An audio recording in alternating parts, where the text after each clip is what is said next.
Warren counted 32 days, then asked Hegseth what changed.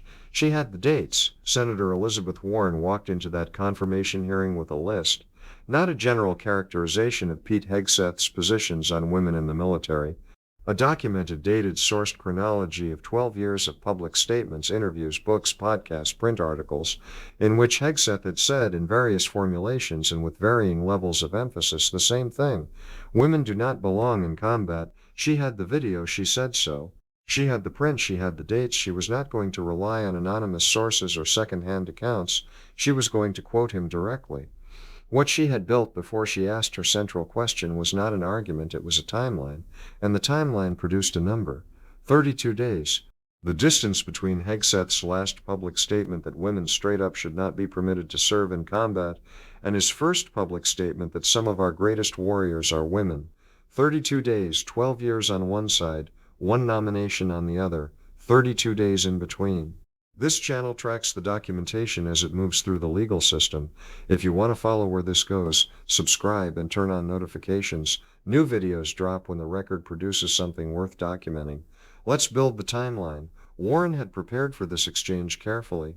She had not arrived at the confirmation hearing with impressions or characterizations of Hegseth's positions. She had documents, she had video, she had page numbers, she had platform names and episode dates.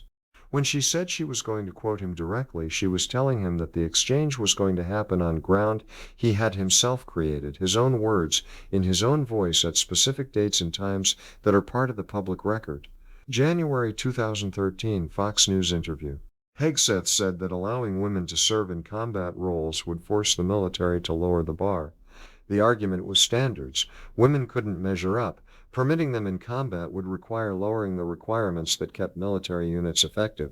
That was 2013. The United States military had been actively debating and expanding the integration of women into combat roles during this period, and Hegseth's public commentary was part of a broader political argument against that integration.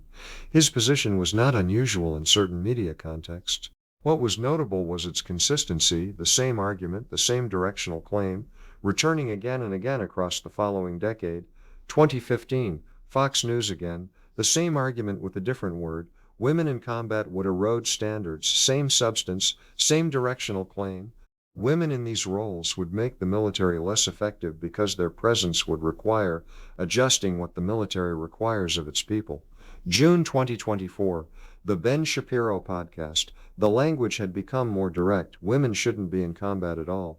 Not, there are concerns about standards. Not, we need to think carefully about requirements. Women shouldn't be in combat at all. The qualifier about standards had given way to a categorical statement. 2024. A book. 2 entries, 2 pages. Page 26, we need moms, but not in the military, especially in combat units. The framing there was social rather than purely operational. The argument appealed to a role outside the military, rather than to a capability claim about performance inside it. Page 48, men are distracted by women. This argument is different from the standards argument in a specific way. The standards argument says women can't meet the requirements. The distraction argument says men can't function properly when women are present. One locates the problem in the women, the other locates it in the men. Hegseth's book made both arguments.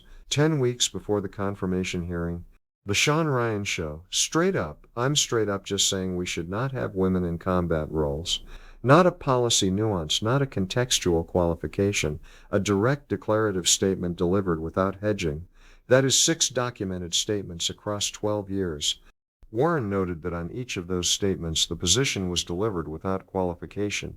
It was not by how much you can lift or how fast you can run. It was not conditional. Women don't belong, period. Or, in Hegseth's specific phrasing from the most recent statement, straight up.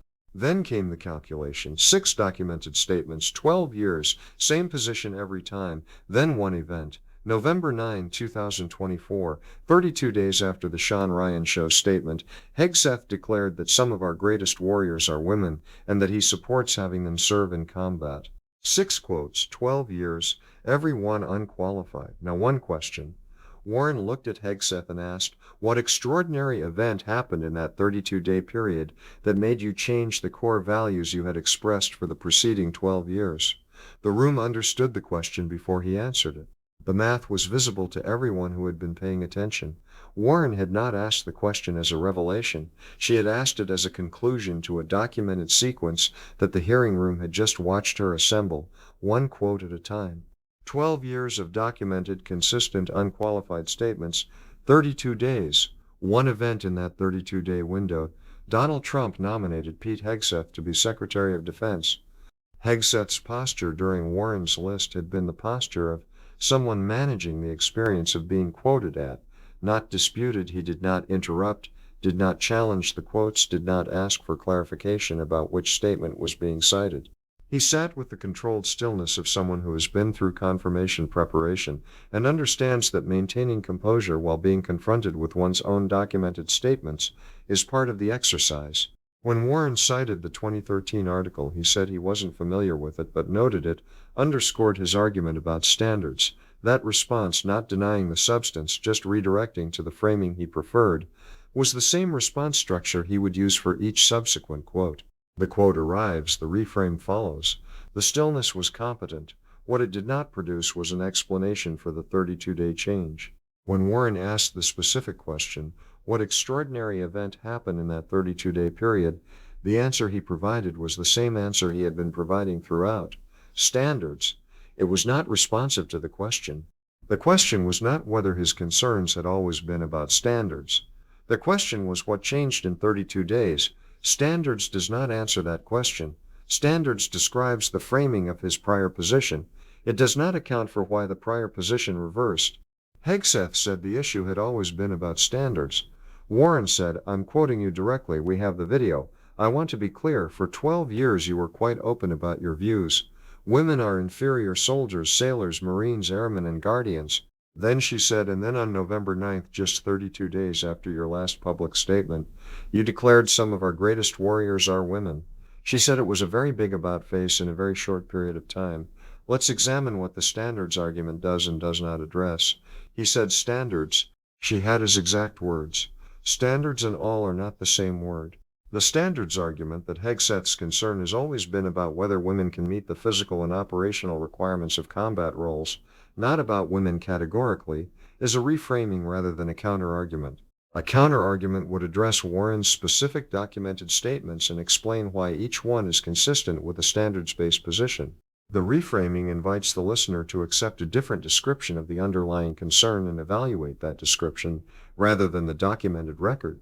Warren was not accepting the reframing. She had the quotes. Women shouldn't be in combat at all is not a statement about whether individual women can meet standards.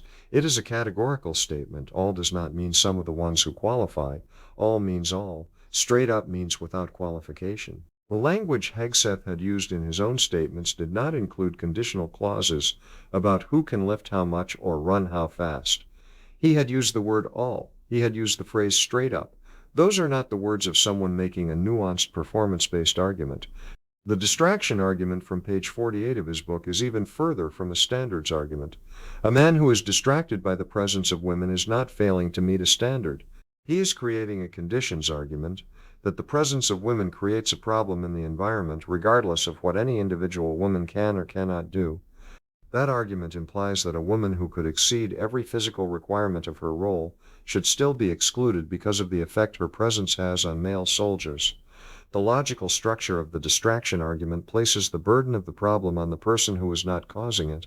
A woman who is performing her role at or above standard is not responsible for a male colleague's inability to focus. The distraction argument, if accepted, would require excluding qualified women to manage the reactions of the people who would serve beside them, a standard that does not apply in any other employment context and that locates the disqualifying condition in people other than the person being disqualified. That is not a standards argument in any conventional sense. It is an exclusion argument based on the behavior of the people who would serve alongside her. Warren was making this distinction visible by quoting him rather than paraphrasing him. This is why the documentation strategy, I'm quoting you directly, we have the video, matters beyond its rhetorical effect. Paraphrases can be disputed. Characterizations can be challenged as unfair interpretations. Quotes cannot be reframed the same way. The person who said straight up we should not have women in combat roles cannot, in response to being confronted with that quote, argue that they were actually making a nuanced performance-based argument. The word straight up is in the quote. The quotes do not support the standards reframing. They support the characterization she stated. For 12 years, Hegseth's expressed view was that women are inferior soldiers, sailors, marines, airmen, and guardians. 32 days later, he said some of our greatest warriors are women. Warren named what she believed had caused the change. She said she had heard of deathbed conversions, but this was the first time she had heard of a nomination conversion. The phrase is precise and worth examining. A deathbed conversion is a transformation of belief that occurs at the end of life, in extremis, when a person revises long-held positions under the pressure of mortality. A nomination conversion is a transformation of stated belief that occurs at the beginning of a new role under the pressure of confirmation. Both are conversions at high-stakes moments. The difference is the direction of the incentive. A deathbed conversion is associated with the letting go of things. A nomination conversion is associated with the acquiring of things. The thing being acquired is the confirmation. She said she hoped Hegseth understood that the 250,000 women currently serving on active duty in the Army, the Navy, the Air Force, the Space Force, and the Marines might reasonably worry about something specific. A man who reversed 12 years of publicly and aggressively expressed views in exactly 32 days might reverse those views again 32 days after getting confirmed. That concern is not abstract. The Secretary of Defense is the civilian head of the military. He issues policy guidance. He signs directives. He shapes the institutional culture of an organization in which 250,000 women are currently serving. The decisions the Secretary of Defense makes about the integration of women in combat roles, whether they remain in those roles, whether the standards that govern those roles are applied uniformly, whether the cultural environment of those units is shaped by a belief that women belong there or a belief that they don't. Those decisions have direct consequences for specific people. The 250,000 women Warren named are not abstractions in a policy debate. They are members of the armed forces who made commitments to serve, who are serving now, and who will be serving under the authority of whoever the Senate confirms. Warren framed the concern specifically. A man who reversed 12 years of publicly and aggressively expressed views in exactly 32 days might reverse those views again 32 days after getting confirmed. That is not a speculative fear. It is a logical inference from the documented timeline. If the 32-day conversion was produced by the incentive of confirmation, then the removal of that incentive, once confirmation is secured, leaves the underlying beliefs unchanged and the reversal available. The 250,000 women Warren named at the beginning of her time would be serving under the authority of someone whose most recent sustained and unqualified public position was that they should not be doing what they are doing. If his stated support for women in combat roles is a position he adopted for the purposes of confirmation rather than a position he actually holds, the policy consequences of that gap between stated position and actual belief are not theoretical. They would fall on the 250,000 people Warren named at the start of her time. Hegseth said his concerns have always been about standards and ground combat units and the risk that political priorities would override those standards. Warren moved to the revolving door. The conversion question was in the record. Now the pledge question, same dynamic, different subject. This is the second layer of the exchange. Hegseth has written publicly that generals should be banned from working for the defense industry for 10 years after retirement. This is a position Warren noted she agrees with. The revolving door between the Pentagon and defense contractors, the pattern by which senior military officers retire and then take positions at the companies whose contracts they recently influenced, is a documented feature of defense procurement that critics across the political spectrum have identified as a structural corruption of the defense decision-making process. The concern is that an officer who knows they might work for a defense company after retirement will make decisions during their service that are favorable to that company, creating a conflict of interest that is difficult to regulate and easy to obscure. Hegseth had, in his own writing, identified this as a problem and proposed a specific remedy, a 10-year prohibition on post-retirement defense industry employment for generals. Warren's question took that stated position and applied it to Hegseth. Not to generals. Hegseth was right that he is not a general. The 10-year prohibition he proposed applies to military officers, not to civilian officials. He can make a technically accurate distinction between his situation and the general's situation, but the distinction he is making is about the form of the rule, not about its substance, the substance of the concern, that someone who wields institutional influence over defense contracting decisions should not immediately monetize that influence by joining the industry, applies with equal or greater force to the Secretary of Defense than to the officers who report to the Secretary of Defense. The Secretary makes decisions that affect contracts, that shape procurement policy, that determine which companies get which kinds of business across the entirety of the defense budget. The Secretary of Defense's post-confirmation career choices would raise exactly the concern that Hegseth's own proposal was designed to address.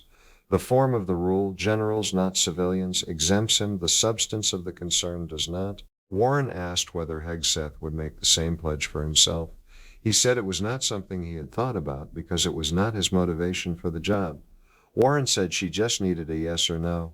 He said he would consult with the president about what the policies should be.